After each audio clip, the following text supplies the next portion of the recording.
para hacer cómic el tema clave es como la eficiencia a la hora de dibujar. ¿Cachai? Ser capaz de lograr hacer una cierta cantidad de páginas en un plazo de tiempo determinado que rara vez se cumple, pero esa es la idea.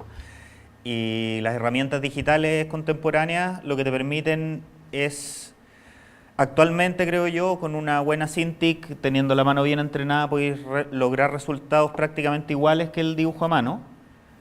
Y en mi caso, que he probado hacer dibujo digital, el tema es que me demoro lo mismo. Entonces me pasan dos cosas. Una, que si no me genera eficiencia en tiempo, ¿para qué lo voy a hacer así? Si ya estoy acostumbrado a esto. Dos, el que el dibujar a mano te deja un original físico que existe después, que es un extra, porque es algo que hasta se puede vender adicionalmente. Y tres, que en mi caso es súper importante, es que esto no me permite deshacer. Tú cuando dibujáis en digital, control Z, ¿cachai? Y como yo soy medio control freak y trato de que todo quede lo más perfecto que se pueda, si pudiera hacer eso no terminaría nunca. Entonces esto me obliga a tomar decisiones que una vez que la cumplí ya me casé, y que si hago correcciones es porque son cosas realmente graves y que es indispensable corregirlas. Entonces eso también influye. O sea, de alguna manera tú te dosificas a través del dibujo análogo. Claro, Porque... claro, y porque además esta es una disciplina en que, por ejemplo, parte de la, y que es especialmente importante a la hora de entintar un dibujo de cómic, es que hay que estar como muy consciente de las condiciones en las que uno está dibujando, ¿sí? Como ser consciente del estado mental en que uno está y de las condiciones en las que está el cuerpo, ¿cachai? O sea, hay días en que la mano está más suelta y días en que la mano está más tiesa. Si uno puede elegir qué cosa hacer de acuerdo a las condiciones en las que uno está trabajando, hay que hacerlo así. Ponte tú, yo ayer estaba con un dolor de cabeza, no muy fuerte, pero bien cargante, porque la noche anterior uno de mis hijos había tenido una pesadilla y durmió muy mal toda la noche. Entonces me despertó a las 3, a las 4 y a las 6:30 me tuve que levantar para ir al colegio. Entonces estaba en un estado lamentable y el dolor de cabeza que te da por dormir poco es un dolor de cabeza que uno lo puede amortiguar, pero que no se te va ni con aspirina ni con cafeína. Entonces yo tenía claro que ayer, por ejemplo, yo no podía entintar, porque me exige un nivel de precisión que me fuerza la cabeza y me duele más. Entonces tuve que dibujar a lápiz. Entonces en vez de ponerme a entintar una página que ya había avanzado en dibujo, empecé a hacer a lápiz más páginas. Y ahí pude aprovechar el tiempo. Entonces ahora de hecho voy a poder sacar partido de una página que la tengo a lápiz casi completa, que es algo que habitualmente no hago. Yo en general voy por sectores una vez que tengo la idea en la cabeza. Pero es súper importante, por ejemplo, ahora a la hora de empezar a entintar el dibujo, yo en general trato de partir dibujando las caras y las manos de los personajes que están en la escena, porque para mí son lo más clave a la hora de transmitir qué es lo que está pasando en la historia. Pero, como siento las manos un poco tiesas, voy a partir entintando otras cosas antes, porque tengo que tener la mano más suelta para poder entintar con precisión, sobre todo cuando los personajes, las caras y las manos aparecen pequeñas. O sea, hay que hacer un calentamiento previo, hay todo un proceso atrás, no es llegar y sentarse y... Más que calentamiento previo, hay que estar súper consciente del estado en que está uno, porque influye absolutamente en el trabajo, y este es un trabajo en que igual, independiente de que uno no se sienta tan bien, tenés que sentarte y hacerlo, porque esto es tan lento que si tú te regodeas mucho, la pega no se hace nunca. Entonces, aquí hay dos cosas que uno hay que tener claras. Uno, tener claro cuál es la longitud en tiempo de la pega que uno está haciendo. Dos, el estado en que uno enfrenta la pega. Y tres, que uno igual se tiene que sentar todos los días 8, 9 o 10 horas a dibujar. 8, 9 o 10 horas. ¿Escucharon? Claro. Y ahí volvemos al tema de las ganas que mencionó Alfredo. Esto solo se puede hacer con ganas. Sin ganas esto no... ¿Y cuántos días a la semana dibujáis tú? A ver, cuando yo empecé dibujando cómic, dibujaba los 7 días a la semana. Eso duró como 7 años y medio. Desde hace como 1 año y medio estoy empezando a tener bastantes fines de semana del mes, pero no en todos los meses, y depende de las fechas de entrega y qué sé yo. 7 años. Sí. Todos los días. Todos 8 los horas. días. Sí. 9. 14 en alguna época. Tomaron, saquen la cuenta, más o menos. Cuando el profe les dice dibujen, practiquen, más o menos a eso me refiero, ¿ya? No es, me quedo 5 minutos. Ahora, esto yo en ningún caso lo digo como en afán de victimizarse ni nada. Yo amo esto. O sea, si no, no se puede hacer.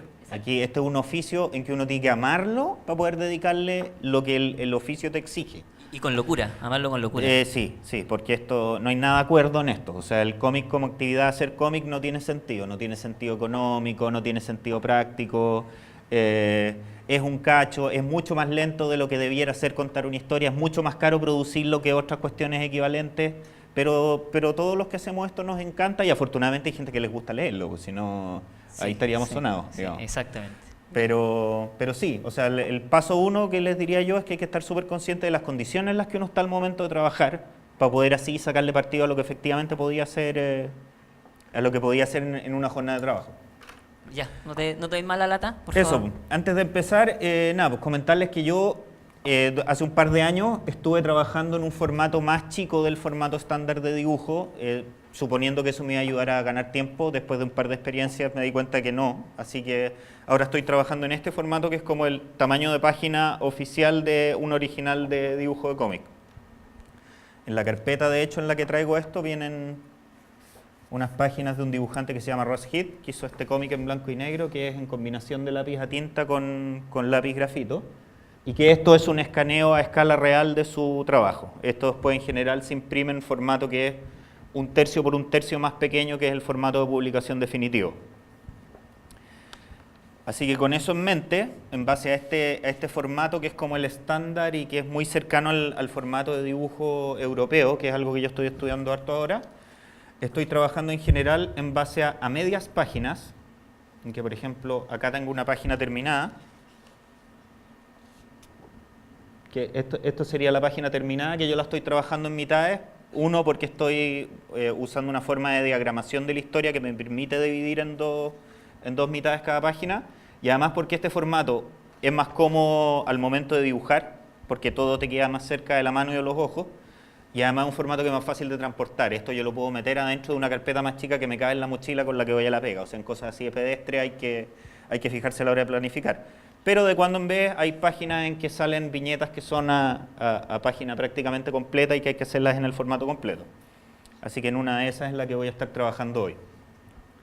Antes, cuando trabajaba en formato más chico, yo uso para entintar estos lápices que son delineadores, rotuladores a tinta desechables. Estos son unos Copic Multiliner que me regaló mi editor la última vez que fui a Estados Unidos. Antes estaba usando los Pitt Faber-Castell, que venden en la Corona Animal, de los cuales todavía uso uno, que es el Brush Pen, que es para pintar las zonas con los negros más grandes.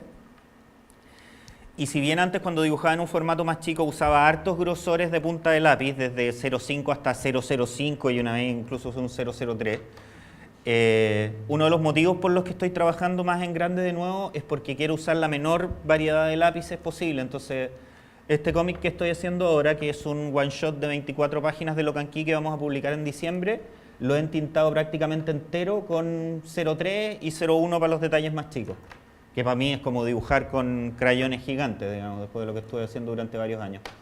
Y algunas cosas de líneas más gruesas, más largas, las hago con 0,5 o con el Brush Pen. Disculpe. Así que ahora voy a partir entintando esta escena. ¿Alguien quiere preguntar algo? ¿Sí? ¿Qué tipo de papel ocupa? Este es un papel bond de más o menos entre 150 y 180 gramos.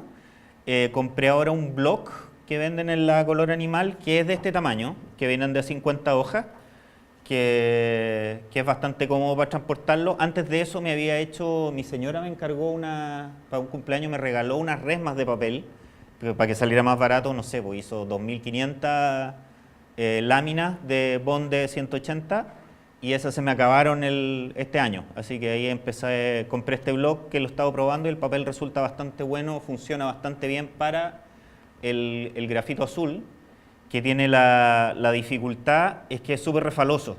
Entonces no puede ser un papel demasiado liso porque si no es como patinar en hielo o dibujar a lápiz la página. Y a su vez aguanta súper bien la tinta de los Copic, de los Pitt, y yo creo que hasta los delineadores Artel, que son bastante similares a esto, la calidad de la tinta es un poco distinta, pero a la hora de dibujar la sensación táctil es más o menos similar. Así que nada, pues voy a partir entintando, espero que se vea lo más posible en la cámara, y cualquier cosa que vaya surgiendo me van preguntando. A la hora de entintar, yo lo que trato de hacer en un principio siempre es, cuando no puedo partir con las caras de los personajes, que es lo que no voy a hacer ahora, es empezar a delinear los contornos de algunos elementos relevantes que me permiten entender bien la construcción de la composición de la escena. Así que en este caso voy a partir delineando los contornos de algunos de los elementos arquitectónicos que construyen esto y las siluetas de los personajes principales. Otra cosa que estoy haciendo en este cómic que no había hecho antes es que si bien yo uso regla para delinear, para hacer las construcciones de perspectiva y hacer las líneas rectas, en este no estoy usando regla para entintar, estoy entintando todo directamente a mano porque eso permite que el dibujo quede con una calidad un poco más cálida. El delineado con regla tinta tiende a quedar más frío, requiere mucha precisión y mucha soltura en otros elementos del dibujo para que se vea más la línea más viva, digamos, y no quede tieso. Así que voy a partir con algunos elementos de la zona de abajo, más que nada para ir soltando la mano y ver cómo está el pulso para entintar líneas rectas a mano.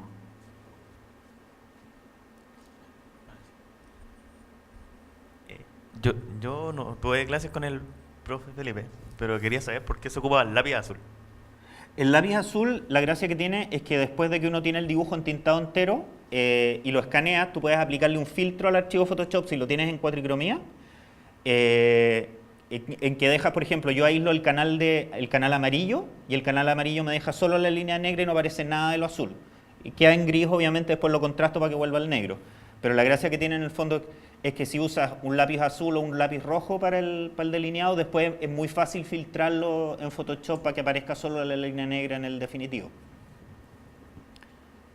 La gracia que tiene también el trabajar con minas de color, en mi caso que dibujo con portaminas, es que el grafito de color mancha muy poco. Entonces tú puedes pasar la mano por encima del dibujo y si es que te queda algún rastro en la mano, y es muy raro que empiece a ensuciar el resto de la hoja. Los dibujantes que hacen trabajo de entintado y lápiz por separado, en general esos sí dibujan el dibujo a lápiz en grafito, porque ahí el entintador habitualmente lo que hace es que saca una fotocopia y entinta calcando sobre otra hoja. Entonces la hoja con el lápiz y con la tinta quedan en formato separado. En mi caso, que yo hago mi propio entintado, en general el dibujo siempre lo he hecho en azul porque dejo todo el trabajo en la misma página. Hay muchas cosas incluso que en casos en que las escenas son menos complicadas que esta, en que hay cosas que no las resuelvo con el lápiz azul y que las hago directamente con el entintado. Pero en escenas más complicadas como esta, que tiene mucho elemento de diseño, ahí tengo que prácticamente delinear todo a lápiz. Ahora, uno va aprendiendo ciertas mañas del oficio que puede ir aplicando después en el trabajo, que van siendo útiles en formas media inesperadas. Por ejemplo, el lápiz que estoy usando ahora, que es un 03, hace como 4 días cuando estaba dibujando, se me cayó y la punta quedó ligeramente torcida. Entonces, el problema, entre comillas, que genera eso es que la línea que te da el lápiz no es uniforme según cómo uno vaya girando la punta del lápiz. Entonces, si uno está consciente de eso, puede hacer cosas como lo que yo acabo de hacer recién, que es que primero genero una línea de referencia por el lado más fino del lápiz y me guío una matriz por donde ir trazando y después lo giro por la parte más gruesa y me permite generar una línea de contorno más gruesa para dar la valorización final. Pero esas son cosas que uno tiene que ir aprendiendo y aplicando de acuerdo a las herramientas que está acostumbrándose a usar.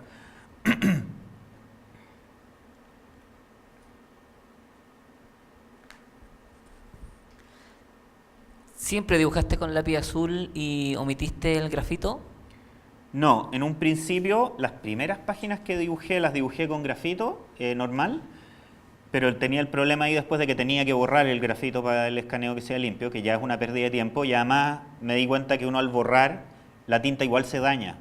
Entonces había cosas que después había que reentintarlas encima, entonces resulta ser un forro. Intenté alguna vez hacer el proceso de hacer páginas a grafito y después calcarlas para entintarlo, pero era demasiado lento, así que eso también lo deseché. Y ahí no me acuerdo a quién le vi que era el tema de trabajar sobre originales en que quedaba el lápiz en azul debajo y la tinta encima, y eso es algo que uso desde bien al comienzo de la pega. Una vez que uno ya ha ido afirmando un poquito el pulso con las líneas rectas, que es un ejercicio que parece bien complicado, pero no lo es tanto en la medida en que uno lo mecaniza, lo ideal es ir soltando la mano después con líneas curvas, que esas sí que son un forro para para entintar a mano cuando uno necesita que queden con una geometría que sea consistente y creíble. En ese sentido yo agradezco a un profesor de arte que tenía en el colegio que nos planteó una vez que no había nada más complicado lejos para hacer a mano que círculos y elipses. Entonces es algo que empecé a practicar bien desde chico y que yo creo que, no sé, me demoré unos 10 años en lograr hacer elipses razonables, primero a lápiz y después en tinta. Sin herramienta, a mano alzada. Claro, lo que sí hago de repente es que a lo mejor hago un cuadrado, cuando hay que hacer círculos sobre todo hago un cuadrado donde tengo que inscribirlo para que quede con las dimensiones que uno necesita. Porque dominar eso nomás así a puro pulso es bien difícil. Yo dibujo desde que me acuerdo. O sea, el primer recuerdo que tengo de mí mismo, que debe haber sido cuando tenía unos 3 o 4 años, es sentado en una cama enfermo, con una bandeja, con papel y lápiz dibujando. Desde bien chico, mi papá, que es ingeniero, en esa época trabajaba en la Endesa, se conseguía que le regalaran las hojas que daban de baja con información de cosas que imprimían por computador y informe y cosas así, que en vez de irlo a la basura llegaba con las remas a la casa y nosotros las usábamos por el otro lado para dibujar. Así que siempre estuvimos provistos de material de trabajo. Así que esto es algo que me ha ido acompañando como desarrollo de oficio desde siempre. Lo que sí después me encargué como de ir aprendiendo cosas técnicas. De bien chico me regalaron un libro que incluía como técnicas básicas de dibujo y cosas de ese tipo.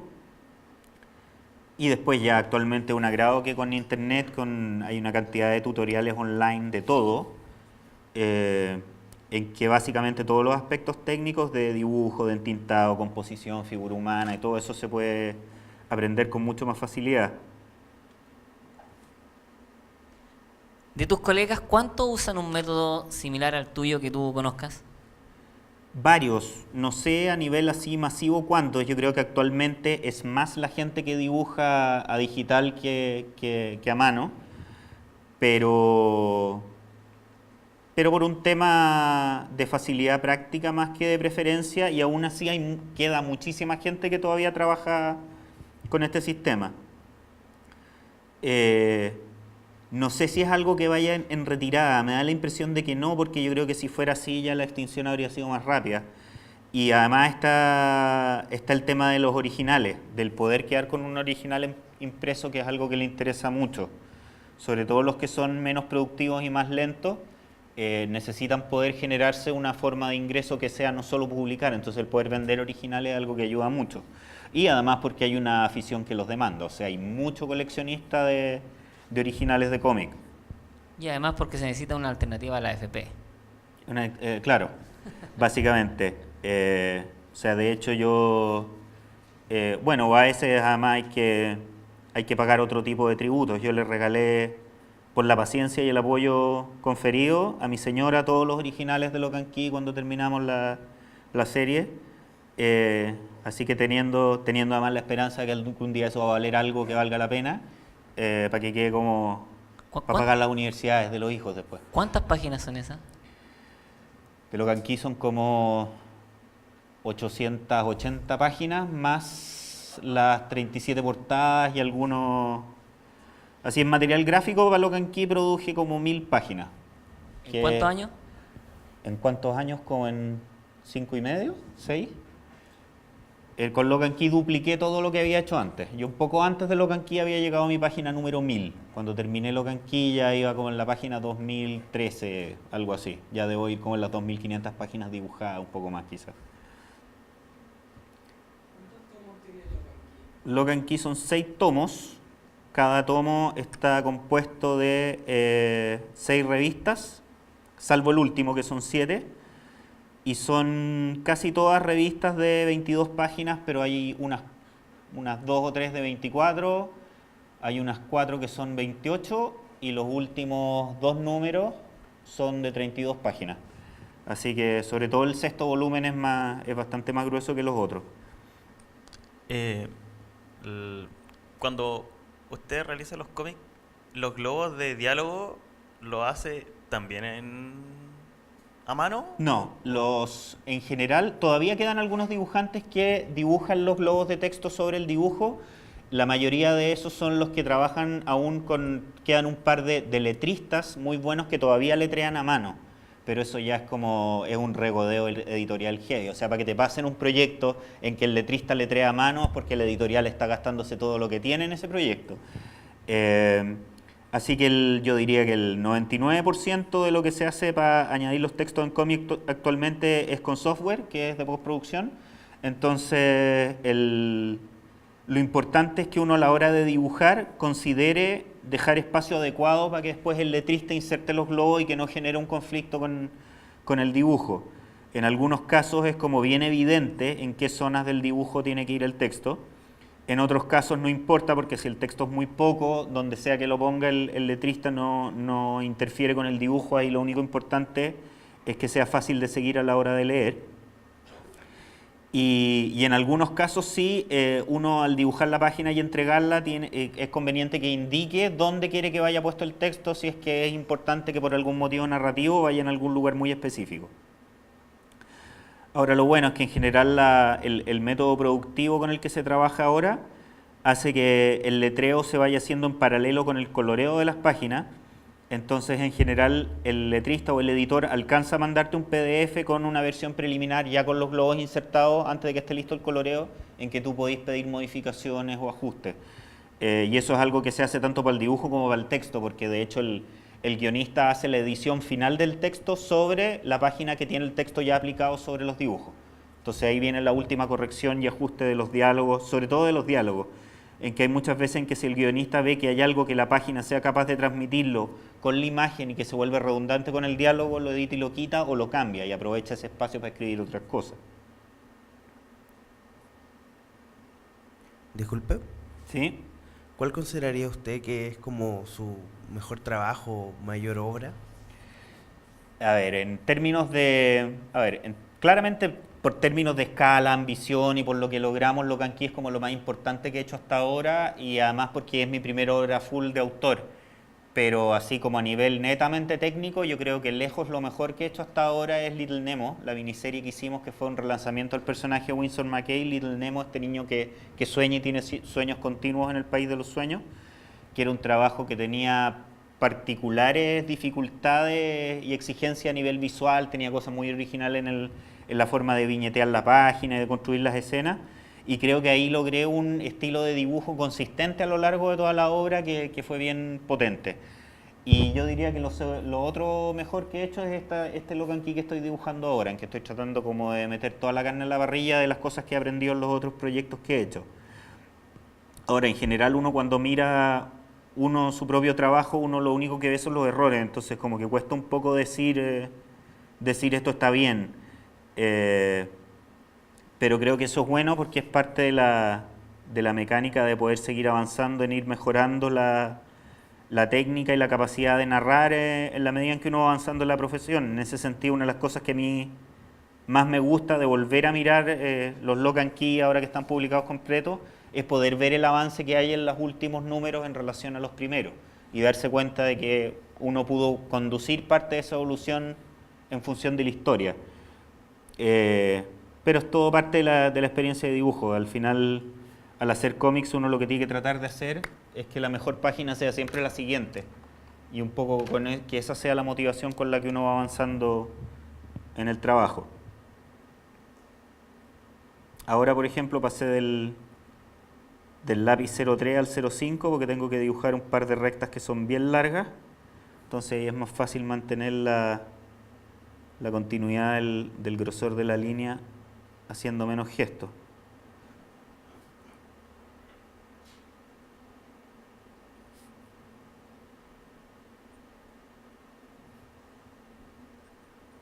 La mayoría de la gente que dibuja cómic a mano todavía prefiere trabajar en mesas inclinadas. Yo creo que a la larga eso es mejor, sobre todo para la espalda. Pero yo estoy tan acostumbrado a dibujar en mesa horizontal desde que soy chico que he tratado de hacer pruebas en mesa inclinada y no me acomoda mayormente. Lo que sí, la ventaja que tiene sí o sí la mesa inclinada es que al tener el dibujo así, las cosas que están en la parte de arriba de la página a uno siempre le quedan cerca de la mano. Entonces, ese es uno de los motivos por el que estoy trabajando fundamentalmente mucho en formato de media página ahora, para poder acercarlo todo. Pero es como el costo que estoy teniendo que bancarme, digamos, por la costumbre de trabajar en horizontal.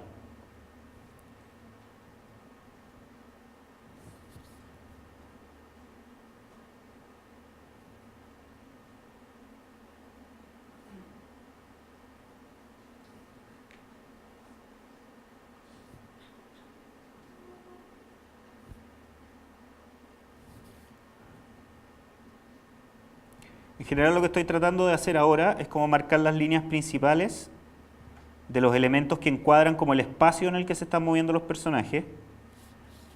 Eso de alguna forma ayuda a leer preliminarmente en el entintado cómo funciona la composición de la página, en caso de que uno después quiera ir calibrando bien dónde mete los negros y los achurados definitivos, para ver que la imagen vaya pesando más o menos en forma equilibrada.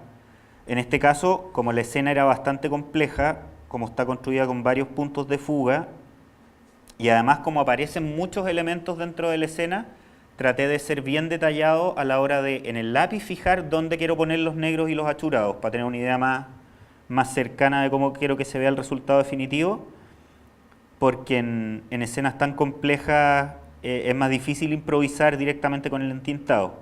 En otros casos en que hay escenas más simples, en los fondos hago menos trabajo de valorización a la hora de dibujar a lápiz y hago mucho de eso directamente con la tinta. A nivel de anatomía humana, ¿qué fue lo que más le costó manejar? Onda, mano, cabeza, pie. A ver, creo que lo más difícil de resolver en términos estructurales a la hora de dibujar son las manos. Es muy fácil que una mano quede mal dibujada porque está la cantidad de articulaciones que se combinan para hacer gestos unitarios con las manos. Que es muy fácil que una mano, por tener, no sé, una sola falange mal dibujada, el gesto de la mano entero queda raro. Entonces es algo que hay que practicar mucho. Yo por suerte lo practiqué harto desde bien chico.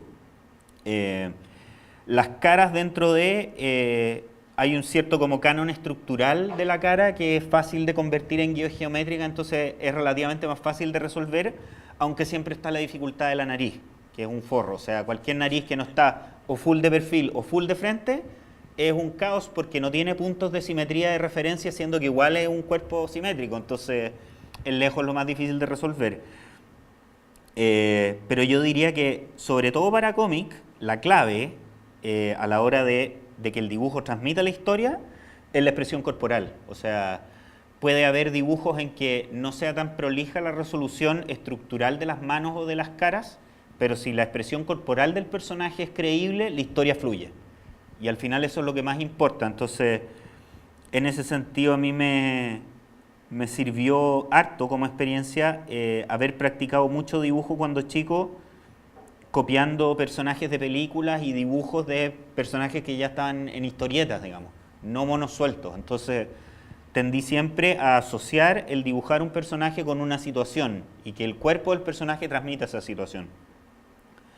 Así que por eso cuando estoy haciendo el dibujo a lápiz sobre todo, gasto mucho tiempo en la fase preliminar, que es como hacer el armado esquemático de los personajes para lograr dar con la inclinación de los hombros, la inclinación de la cadera, la postura de la espalda y la gesticulación de los brazos y las piernas, que es lo que son las claves para resolver el gesto corporal. Y una vez que eso ya está resuelto y definido, como que la escena queda armada y ya uno puede empezar a agregar detalles sobre la base de una estructura que ya está resuelta. Así que en ese sentido yo diría que como que la parte más cansadora mentalmente del proceso es el dibujo a lápiz más suelto, porque una vez que eso ya está resuelto, uno entra en una fase que es un poco más mecánica y que ahí lo importante es mantener el control y la precisión sobre lo que uno va haciendo después, pero ya sobre la base de tener el problema principal resuelto. En el caso de esta escena, por ejemplo, el gesto de estos dos personajes era particularmente complicado porque ella está pasándole la toalla al marido, está mirando lo que está pasando alrededor y está haciendo un gesto medio casual con una mano. Entonces, que todas esas cosas en simultáneo funcionen armónicamente tiene una complicación en sí. Y él, mientras tanto, que si bien está haciendo un solo gesto, que es empezar a cubrirse con la toalla mientras habla para el lado, tenía la complicación de estar en esta postura que es como ligeramente inclinado, que es algo bien difícil de lograr porque es fácil que el personaje se vea desequilibrado y que se te caiga visualmente a la hora de dibujarlo. Así que en este caso el personaje de él lo tuve que dibujar como 4 veces hasta dar con la postura del cuerpo para que fuera creíble para la escena. Claro. Otra cosa que yo, para la gente que quiere dibujar secuenciales, que les digo... Ah, gracias. Permiso.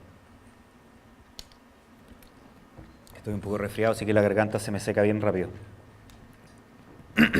Para la gente que le interese cómic, algo que es clave practicar harto dibujar, porque en general se dibuja poco y cuando aparece se notan muchos errores, son los pies. Dibujar pies creíbles que pisen bien el suelo, que se articulen bien con los movimientos, es mucho más complicado de lo que uno cree. O sea, de hecho, por ejemplo, en esta escena que sale el personaje en la tina bajando, ahí hay un close-up de un pie mirado desde abajo, que es algo que uno dibuja muy poco. Yo tuve que googlear pies mirados desde abajo para ver que los dedos quedaran bien, con las proporciones adecuadas y que se viera un pie creíble, porque si no es muy fácil que aparezca una cuestión como dibujada por receta y que se ven tiesos. Disculpa. ¿Sí? ¿Qué consejos das para poder trabajar varias horas seguidas y no abrumarse o sentirse, no sé, estresado?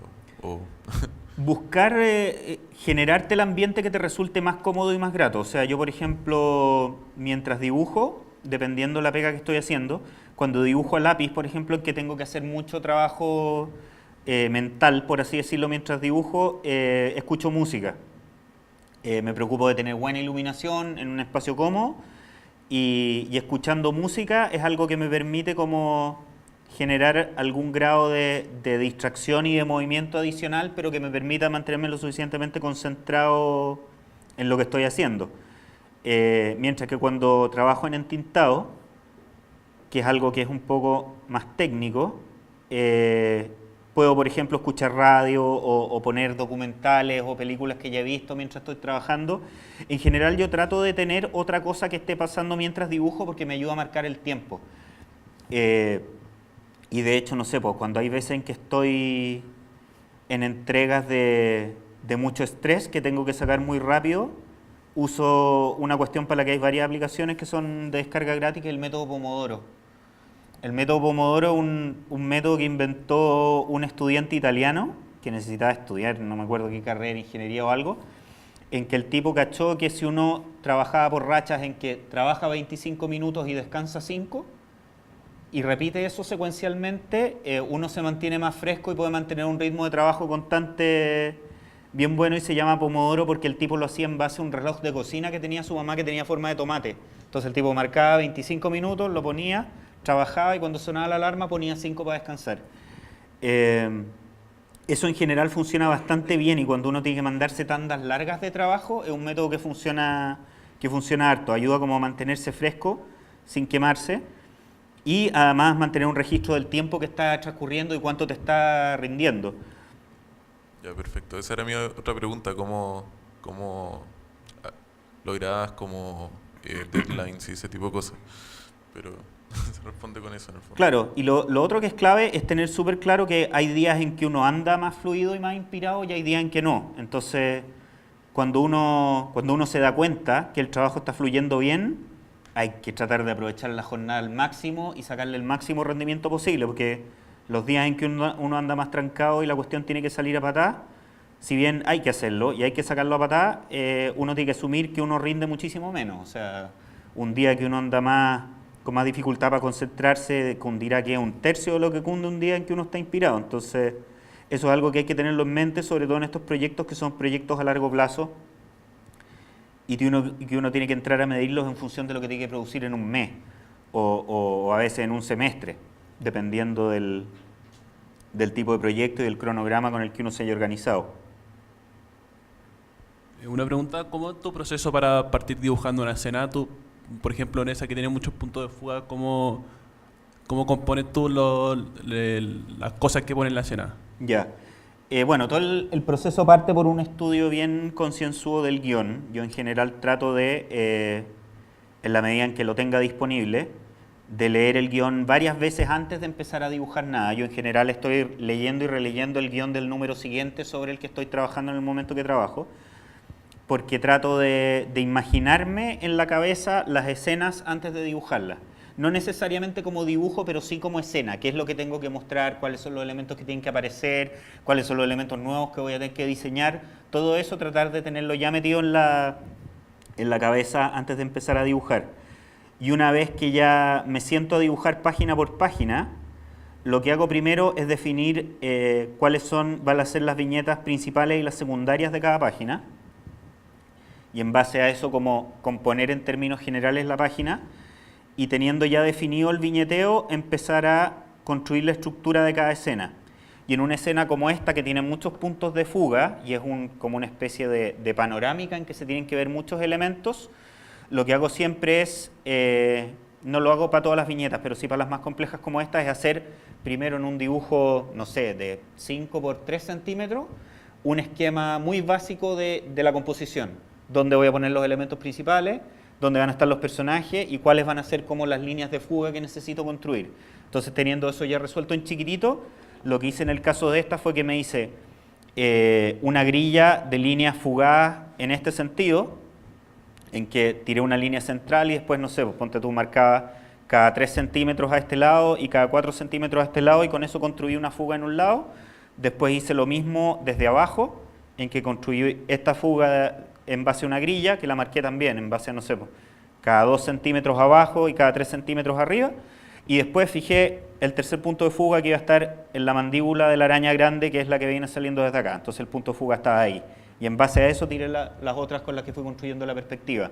Entonces la idea es tener una grilla muy básica y espaciada para que no te tape el dibujo a la hora de dibujar, y en base al punto de fuga después empecé a dibujar los elementos principales, que en este caso fueron la escalera, el muro del fondo, este pilar de acá y este arco que está aquí. Y teniendo todo eso armado, puse los personajes y empecé a dibujar con más detalle. Pero la idea es ojalá tener claras las fugas y la construcción de la perspectiva a priori, para poder dibujarla con la menor cantidad de elementos posible, cosa de que ya cuando tengas que dibujar los elementos con detalle del dibujo, no te vayan tapando las guías de referencia con las que trabajaste. Hola, una pregunta. ¿Sí? Algo que salva harto tiempo es tener bien claro cómo los elementos que hay, por ejemplo, el espacio, la arquitectura. Sí. Para eso hay que documentarse harto con referencias. ¿Tení algún lugar como libros preferidos, alguna página donde saqué referencias? Por ejemplo, en Logan Key hay algo que a mí me pareció bien complejo de investigar, porque era como el suburbano gringo. Y yo no sé dónde puedes sacar fotos de eso. Bueno, en el caso de Logan Key, todas las historias en general o suceden en lugares reales o el escritor las escribe en lugares que están referenciados de algo que él conoce. Entonces a mí me sirvió mucho que Joe, cuando me mandó las primeras cosas de Logan Key, me dijo, mira, esto está basado en Nahant, que es una localidad que queda cerca de donde yo vivo, que es en la que nosotros basamos para diseñar la ciudad de Lovecraft, Massachusetts, donde sucede esto, y además algunos pueblos de la zona costera de esa misma zona. Entonces, en base a eso, yo googleé y me hice una base de datos con fotografías de la zona. Entonces veía los tipos de casas que habían, cómo es el mobiliario público, cómo se viste la gente que está en el lugar, cómo es el clima, qué tipo de luz hay. Entonces, en base a eso, se pudo construir como la iconografía del mundo donde transcurrió esta historia. Y el otro elemento clave en esta historia era la Casa de las Llaves, Key House, que es donde sucede, es como el epicentro de todos los eventos que suceden. Y eso Joe me dijo que él quería que fuera como una especie de mansión de Nueva Inglaterra, de fines del siglo XVII, típica como la casona de Psicosis, por ejemplo, o como un par de casas que él me mandó que salían dibujadas en las portadas de algunos libros de cuentos de Ray Bradbury. Entonces, en base a esas referencias, yo busqué referencias de arquitectura de la época Y como soy arquitecto, Keyhouse la hice como un proyecto de arquitectura, entonces la diseñé, hice un set de planos de Keyhouse. Entonces, por ejemplo, para hacer la perspectiva de esta escena, este es un lugar real que está dentro de esa casa y toda la solución de arquitectura de acá está en base a los planos que yo dibujé. Ahora, eso es algo que es un poco psicopático y que no hay que llegar a ese nivel de trabajo y desarrollo al momento de hacerlo. Yo lo hice porque soy arquitecto y además porque Joe me dejó muy en claro que iban a pasar demasiadas cosas dentro de esa casa, entonces para mí era más fácil resolverlo si que resolvía la arquitectura. Entonces hice todos los planos y de hecho me hice un modelo 3D en Google SketchUp porque también se me ocurrió la brillante idea de que la casa fuera asimétrica entera. Entonces tuve que hacer un modelo 3D para después poder dibujar las perspectivas desde distintos puntos de vista, porque son todas distintas. Y es algo que lamenté bastante después a la hora del método de trabajo, pero que en función del resultado, por lo menos, para lo que queríamos lograr con la historia, funcionó súper bien. Así que nada, pues esos son pequeños castigos que uno se autoimpone, pero que a la larga rinden en términos de que la historia se narra y funciona mejor. Pero sí, la parte de... En cualquier proyecto siempre yo parto con un ejercicio de documentación previa. En ese sentido, todo el tema de investigación y trabajo de referencias que aprendí en la carrera en arquitectura me ha servido harto metodológicamente para trabajar en cómics. Y es algo que yo le recomiendo a cualquiera. O sea, incluso si es un proyecto de fantasía el que uno va a trabajar, investigar en videojuegos y en películas qué tipo de cosas que se hacen, qué cosas se pueden hacer, investigar, no sé, mitologías tradicionales, cualquier cosa que uno pueda sentir que pueda hacer un aporte a la hora de alimentar la creatividad propia. O sea, a la larga uno nunca está inventando la rueda y uno siempre puede aprender cosas de gente que ha trabajado antes que uno o de gente que está trabajando al mismo tiempo que uno. O sea, yo lo que digo es que uno de los mejores ejercicios para el ego que tiene este oficio es que siempre hay alguien más joven y más talentoso que tú y del que podía aprender. Así que eso es algo de lo que uno tiene que mantenerse atento y estar aprendiendo y estudiando a otros artistas para ir mejorando el trabajo propio. Aparte de arquitectura, ¿qué otro título tiene? No, yo soy arquitecto con grado de magíster y me titulé a través del posgrado de la escuela, que fue una alternativa que empezaron a ofrecer el año que me titulé yo. Y lo que sí, aparte de eso, he hecho mucho autoestudio de cosas de teoría del color, de algunas cosas básicas de diseño, mucho de anatomía y de composición. Y uno está estudiando todo el rato, o sea, al final parte del método de trabajo de dedicarse a cualquier oficio creativo es aprender a estudiar, porque las cosas que uno va a necesitar siempre en cualquier proyecto, salvo casos muy excepcionales de tipos muy genios o de proyectos con condiciones muy especiales, uno siempre va a estar trabajando en colaboración con otras personas. Así que aprender técnicas funcionales de trabajo en equipo, por ejemplo, también es súper importante aprenderlas para después aplicarlas en el día a día del trabajo. Y sobre todo aprender a trabajar con personas que a veces funcionan en códigos que no son los mismos que uno. O sea, el trabajo de guionista y de dibujante, si bien apunta a un resultado que es común, tienen metodologías mecánicas que son muy diferentes. Pero en ese sentido, esas son cosas que yo aprecio en este trabajo porque te ayudan a funcionar desde el punto de vista de creativo de gente que funciona con herramientas muy distintas a las tuyas y eso es algo de lo que siempre se aprende.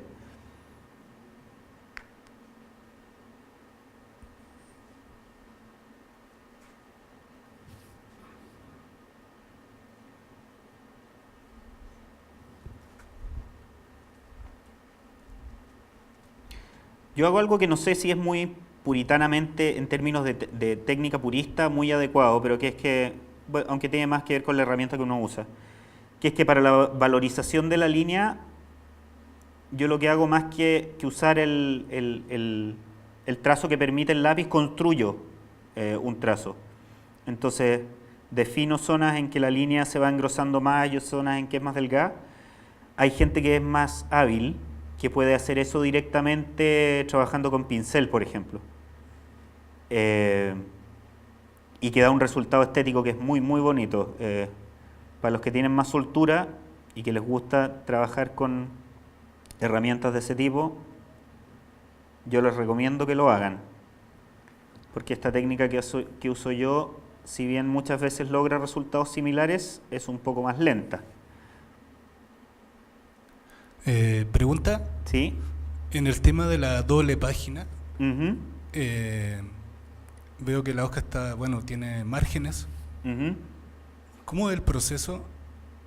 Me explico. ¿De la construcción del formato? Claro. El formato es estándar porque como el cómic se produce en serie, en general los formatos están estandarizados en función de que lo que uno dibuja tiene que ser después factible de insertarse en un formato que le inserte apropiadamente el texto encima y que después se corte en imprenta de una forma adecuada. Entonces, en general a uno lo que le dan como referencia es la medida de la página definitiva según diseño y según corte en imprenta. El diseño es un poquito más grande siempre, entonces siempre el margen, como aparece en un original, es un poco más exagerado del que aparece en la página cortada de imprenta después. Y si bien antiguamente a ti te pasaban las medidas de esto como referencia, que eran las medidas del original sobre el que se dibujaba, actualmente lo que se hace es que te dan las medidas de la página final impresa y que tú la usas después como referencia de proporciones para el tamaño en que deseas trabajar, porque hay algunos dibujantes, no sé, por los que trabajan con pincel, por ejemplo, tienden a trabajar en un formato que incluso es más grande que este, un formato que es como de este porte, mientras que los que dibujan con rotuladores finos tienden a dibujar en dibujos un poco más chicos que el que yo estoy usando ahora. Y los que dibujan en digital dibujan directamente en el formato en que se imprime la página. Trabajan la página 300 o 600 dpi en formato definitivo. Así que en ese sentido el tamaño en el que uno dibuja tiene que ver con el tamaño en el que uno se siente cómodo dibujando, pero considerando que tenga las proporciones adecuadas para que el tamaño de imprenta, que es alrededor de 26 por 17, funcione. Y además lo que sí te marcan es la zona con la que yo construyo el contorno de las viñetas totales, que es lo que se llama la zona viva de la página, y es la zona que te marca dónde tiene que ir el texto. O sea, todo el texto que va insertado encima de esto tiene que ir de la línea de ese margen hacia adentro, siempre. Porque si no te arriesgas a que eventualmente al hacer el corte de la página un globo pueda quedar cortado. En tema de color, ¿se escucha? Sí, se escucha. ¿Colorea usted mismo o otra persona? Y si es usted mismo, ¿qué usa para escoger mejores paletas de colores, más definido? No sé, cosas así. Ya. En términos teóricos, yo lo que menos manejo a nivel de teoría es color, digamos. O sea, tengo algunas nociones básicas, pero no los coloristas llegan a desarrollar, no sé, un bagaje teórico mucho más completo. Así que yo cuando hago trabajo de color, mi trabajo es más bien intuitivo. O sea, yo como que voy probando cosas según cómo va saliendo. Porque yo cuando coloreo en digital. Yo casi nunca he hecho trabajo de color directo en originales. Y en mi caso, en los cómics, lo único que he hecho en color son portadas de cómic. Porque el color del cómic mismo es algo que por tiempo no alcanzo a hacer. Entonces he trabajado con otros coloristas. Así que yo cuando trabajo color lo hago en digital, en Photoshop. Lo que sí a mí me gusta trabajar con tabla bambú, con tablet, no con Cintiq, porque me gusta ver la superficie completa del archivo digital cuando estoy coloreando y porque me acostumbré, digamos, o sea, sé que hay herramientas que permiten otro tipo de cosas al trabajar directamente con la Cintiq, pero para el tipo de coloreo que yo he hecho no es necesario. Y lo que trato de hacer es que cuando tengo una idea como del trabajo de color que quiero lograr en una escena, lo que trato de buscar es googlear como referencias similares de fotogramas de películas o pinturas o cosas así, en que logre ese mismo efecto emotivo a través del color. Entonces eso yo lo uso como referencia para sacar algunos colores y ya cuando estoy trabajando con eso después voy agregando variaciones de acuerdo a las cosas específicas que yo quiero lograr. Pero trato de tener una idea como del tono cromático que creo que quiero que tenga la imagen, de si es cálida o fría, de si va a tener iluminación dramática o no, etcétera. Una pregunta. En general, la palabra o la indicación del guionista es inamovible o puede recibir una indicación de parte tuya como un feedback. Eso depende de la dinámica de trabajo que uno tenga con los guionistas con los que uno trabaje. Hay guionistas que son muy maniáticos y que les gusta tener todo resuelto al 100% en el guión técnico. En el caso de mi trabajo con Joe Hill, que es el escritor de Lock and Key, con el que he trabajado en periodos más largos, ahí era un trabajo que era de harto feedback, porque en general lo que hacíamos que era para establecer el desarrollo del argumento de la historia, como lo que explicaba Alfredo delante, hay mucho de eso que lo conversábamos previamente. Yo siempre tenía una idea clara como del esqueleto con el que quería conducir la historia, pero me pedía ideas a la historia al momento de ver qué ramificaciones podíamos tomar con algunos eventos o personajes. Después, Joe, cuando escribe el guión técnico, él leyó tanto cómic de niño y es tan bueno para escribir que él escribe con una idea muy clara de lo que quiere visualmente ver en el cómic, pero siempre me agrega notas como: si tú crees que esta escena funciona mejor de otra forma, redibújala de otra manera que como te la estoy planteando aquí. O sea, él siempre tiene súper claro qué es lo que quiere lograr con la escena, pero me deja libertad de cómo resolverla. Entonces él siempre hace el trabajo de diálogos definitivo, por ejemplo, sobre la página dibujada. Porque para él es más fácil escribir el diálogo final sabiendo cómo se van a ver los personajes. Pero eso es algo... Lo importante es que sea algo que uno discuta previamente con el guionista cómo va a ser esa dinámica, para que después los dos estemos cómodos trabajando. En el caso del cómic de Little Nemo que hice, por ejemplo, ahí la experiencia fue distinta, porque quien hizo el guión de esa historia, Eric Shanower, él además de guionista es dibujante. Él tiene muchos cómics, o sea, de hecho ahora está trabajando en un cómic que se llama La Edad del Bronce, que es una narración de la Guerra de Troya, que tiene un trabajo de documentación monstruoso, que él está trabajando desde hace como, no sé, 5 o 6 años. Entonces él, cuando escribió el guión de Nemo, él era mucho más específico respecto de ciertas cosas visuales que quería lograr por la naturaleza de la historia. Entonces hay algunos en que me mandó algunos layouts de páginas o referentes gráficos puntuales de cosas que necesitábamos usar. Así que en ese sentido el trabajo de Nemo a nivel de guión a mí me venía mucho más predefinido de lo que es el trabajo de Lock and Key. Pero lo que sí es que en el trabajo de Lock and Key Joe es sumamente específico de lo que quiere lograr con las escenas, o sea, de la idea y de la emoción que quiere transmitir con cada una de las situaciones que se están construyendo. Y eso para mí es una súper buena ayuda porque me permite aprovechar el grado de libertad del dibujo que tengo, sabiendo cómo tengo que orientarlo. O sea, no estoy haciendo cosas al tuntún, sino que tengo muy claro qué es lo que tengo que lograr con la escena a la hora de hacer una modificación respecto de lo que venga con el guión. ¿Una pregunta? Sí. Más como a nivel personal, ¿cuáles son como referentes tuyos en torno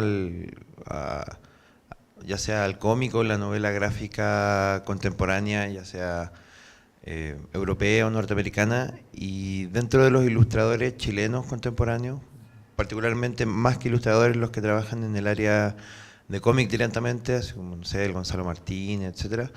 ¿Cuáles te parecen a ti como los más interesantes? A ver, respecto a la última parte de la pregunta, yo encuentro que una de las cosas más interesantes que tiene el cómic chileno contemporáneo es que hay mucho autor interesante que ver en muchos estilos muy distintos. O sea, hay desde dibujantes con un estilo más clásico como Gonzalo o yo, que tenemos una cosa más figurativa, hasta tipos que hacen cuestiones súper experimentales.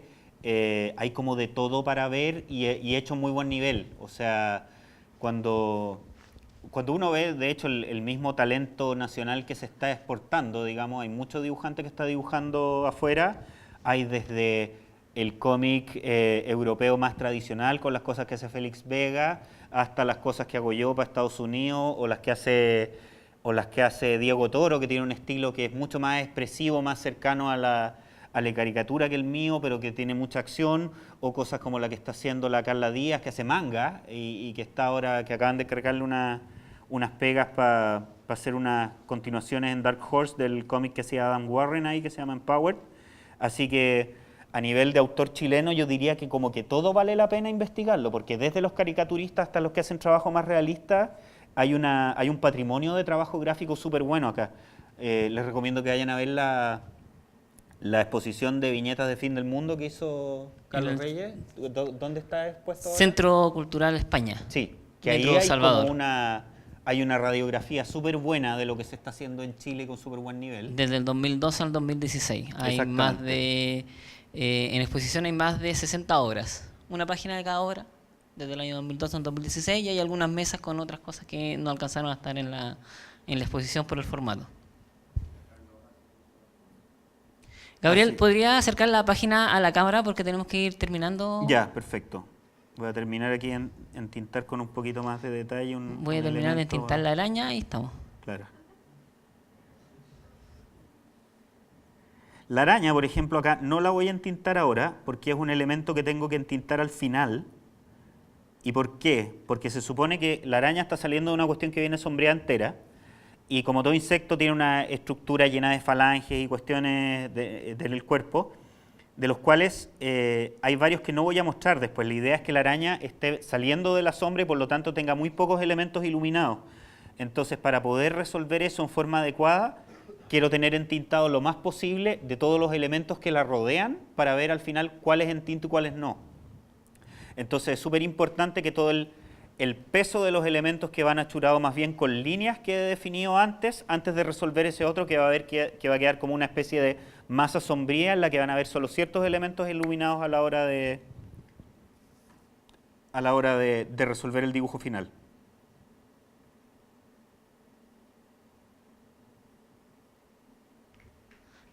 ¿El dibujo que tiene al lado que acabas de consultar es referencia de otro punto de vista?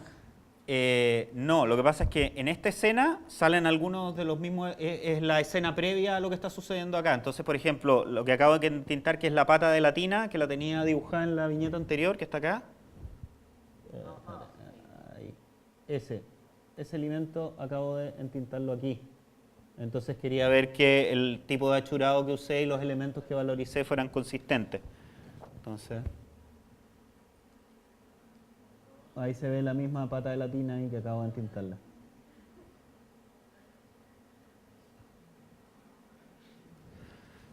Entonces, lo que acabo de trabajar ahora da una idea más o menos aproximada de lo que toma hacer este tipo de dibujo. Ahora fui un poco más lento de lo que soy habitualmente por estar hablando en simultáneo y tratando de decir cosas coherentes mientras dibujaba. Pero como pueden ver es un proceso que es muy por goteo. Entonces, a quienes hacen este tipo de oficio, yo lo que más les recomiendo, y vuelvo a la idea inicial, es como estar todo el rato muy pendiente de qué tipo de cosas es la que te sientes cómodo dibujando en cada momento del día. O sea, uno en las mañanas, por ejemplo, está con la cabeza más fresca que en la tarde. Entonces, todo lo que es gestual y más específico, como dibujar caras y manos, yo trato de hacerlo en las mañanas y no en las tardes. En las tardes hago mucho trabajo de fondos, por ejemplo. Ponte tú toda la, no sé, por la valorización de los detalles de toda la arquitectura de esta página, yo probablemente la voy a trabajar hoy día en la tarde. Porque es algo que me permite hacer un trabajo un poco más mecánico en cuanto a control y menos cansador a nivel de cabeza. Y así aprovecho de rendir mejor en cada fase de la jornada de trabajo. Así que eso, pues, estas cosas parten así y después terminan así.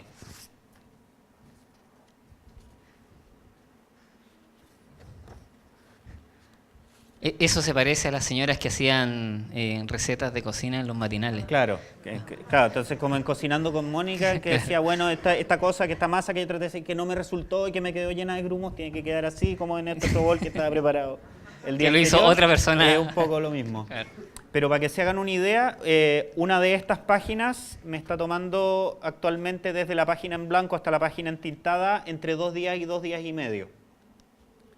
Eso igual es un periodo como inusualmente largo para el cómic gringo, pero como este es un one shot y queríamos que quedara con un nivel de trabajo gráfico especialmente vistoso, me dieron más tiempo, entonces por eso estoy demorándome más. Lo ideal cuando uno trabaja para una industria editorial como la de Estados Unidos es ser capaz de producir 4 páginas a la semana completas. Y eso es un ritmo de trabajo bastante fuerte. O sea, para poder llegar a eso con el tipo de página que estoy haciendo ahora, yo tendría que trabajar unas 14 horas al día y para eso no podría tener hijos, por ejemplo. Y tengo 3 hijos. Entonces, es algo que tengo que tener en mente a la hora de planificar los proyectos con mi editor, con cuánta anticipación hay que partir y qué tipo de cosas queremos lograr con cada proyecto. Y bueno, una cosa que uno aprende es que en este oficio uno parte con muchísimas restricciones y a medida en que uno va progresando en la pega y va logrando cumplir metas y va demostrando ser digno de confianza, después te dan margen para lograr, para tener más comodidad a la hora de planificar algunos proyectos, no ser tan estrictos con las fechas, pero eso es algo que se gana con el tiempo. O sea, confianza, tienes que demostrar que te la puedes. Tenéis que demostrar credibilidad, tenéis que demostrar que incluso si te demoras vas a cumplir y vas a mantener un estándar de trabajo y además tenéis que hacer la paga de piso. O sea, un asadito y esas cosas. No, un asadito largo. O sea, yo me demoré 7 años en hacer mi primer proyecto de autor. Y en esos 7 años, además, los primeros 3 años y medio yo tuve que trabajar en simultáneo en arquitectura y en cómic porque con ninguna de las dos cosas me podía hacer un sueldo. Entonces, esos son procesos en los que se aprende mucho y es parte de la pega y hay que hacerlo. Y después uno lo agradece, digamos. O sea, cuando uno ya puede regodearse un poco más, el regodeo uno sabe utilizarlo en forma inteligente y no en forma caprichosa. Y eso es algo que se agradece también a la hora de planificar proyectos. Bueno, le agradezco yo a Gabriel porque se hizo un espacio dentro de su rutina de trabajo que ya saben dura 8 o 9 horas al día para venir acá y compartir este ratito con ustedes para que pudieran ver más o menos el proceso que tiene que hace él. Así que yo personalmente le doy las gracias a Gabriel por haber tomado... Se agradece la invitación, un placer y gracias por haber venido, por participar y preguntar. Espero que les haya sido de provecho. Un aplauso para Gabriel, por favor. Gracias a Gonzalo Lara, el jefe de carrera, que nos permitió poder organizar y financiar y planificar todo esto. Sí, gracias a los profes y a la facultad por invitarnos y gracias a ustedes por haber venido, porque si no vienen, ¿para qué venimos? Exactamente, sí. O sea, lo importante acá al público. Gracias a la universidad, a los organizadores y al curso y espero que todo esto sea provecho y que ahora hagan callar a los profesores entregando puros trabajos espectaculares en las últimas semanas del año. Ojalá Cayo-sama te escuche. Porque yo sé que van a tener merecidísimas las vacaciones después. Muchas gracias, chicos, por venir y espero que nos veamos en un año más acá mismo en Vía Creativa. Gracias.